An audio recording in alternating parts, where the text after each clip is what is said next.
lot of AI gets conflated as one thing. I mean, like you were saying, you've been working on this for 40 years, and yet you don't do anything around what we do. And, we wouldn't even necessarily understand deeply each other's fields.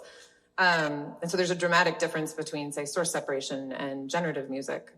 With source separation, stem separation, you don't need to train on Elvis to separate Elvis, right? You can train on production library music. You can train on stuff that you license, and it generalizes pretty well.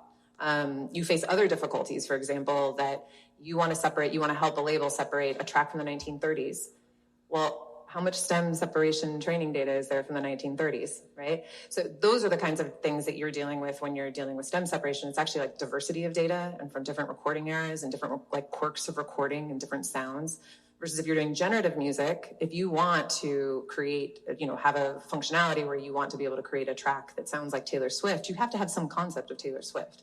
So you either need to train on Taylor Swift or you need to have a sound-alike Taylor Swift. But it's just to say that I think in a lot of the debate around AI, or even what Ed's doing with Fairly Trained, those are all around generative models. And so I think one of the things also in a lot of the conversation that sometimes is missing is the specificity of that, of talking about what is the AI, what's required of the AI, sure, what's the training data that goes into that, and are there issues tied to that? There's also a ton of AI where there really aren't any issues with what it's being trained on. And then what's the output use case, right? And I think a lot of the attention right now is actually on training data, but I think it could be broad in the conversation. I have from a